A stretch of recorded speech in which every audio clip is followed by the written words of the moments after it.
Right, Andy XL back with part three of my week four preview. So we've had all the earlier games through Sunday. I've got 10.5 out of 14. I've given myself a half for the Green Bay tie. They get a half, so I get a half. So not too bad. We'll see how we do on the Monday night game. So let's get into these. Start with the New York Jets at the Miami Dolphins. Both teams come into this winless, but came close to winning in week three against good teams. So who gets their first win in vague hopes of making the postseason?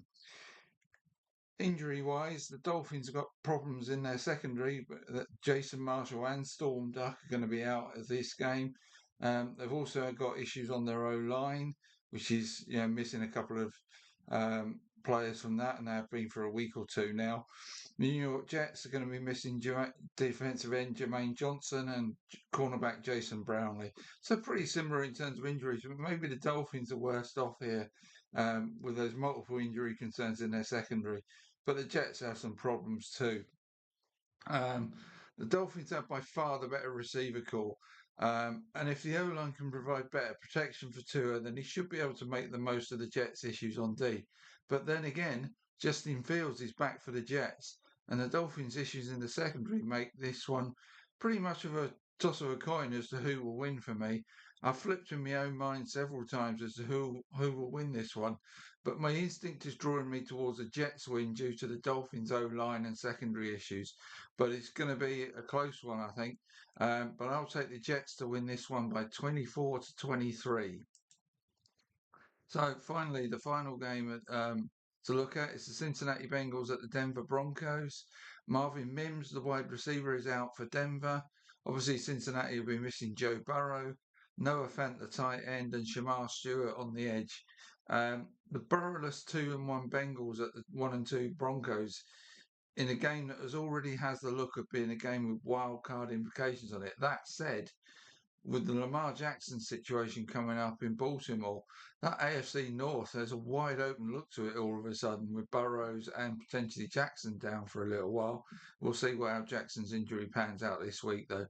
But they've lost Madueke on the defensive side for the season, at least, and they've got multiple issues there now, the Ravens. So that AFC North may be open for the Bengals to cope with without Burrow. Who knows? It's wide open now. Whereas it looked like a Ravens Bengals battle, now it's wide open. Anyway, back to this game. The Broncos have lost their last two, both on the road, but only by a combined 4 points.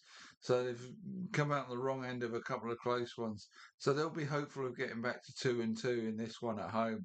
The ground offense has been decent, but quarterback Bo Nix has certainly not been at his best so far this season.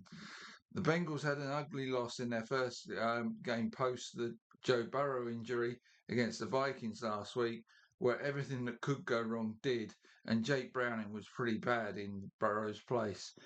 They have the receivers to give any team trouble, but after last week, a road game in Denver against a tough defense, including the secondary with Patrick Surtain and co., is not the matchup they would have wanted to get back on track.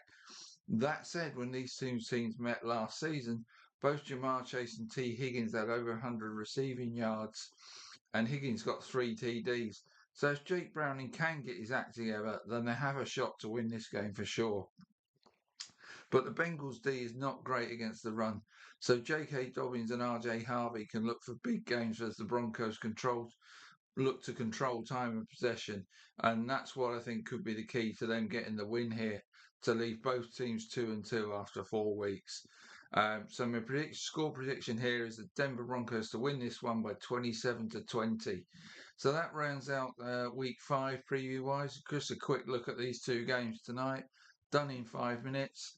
So my next look at the NFL season so far, will be my weekly thing that I do, good week, bad week. Which teams have had a good week, which teams have had a bad week, and how that might pan out, how the season might pan out, and we'll have a look at who's doing well in the MVP standings, which you might see a bit of a shake-up this week.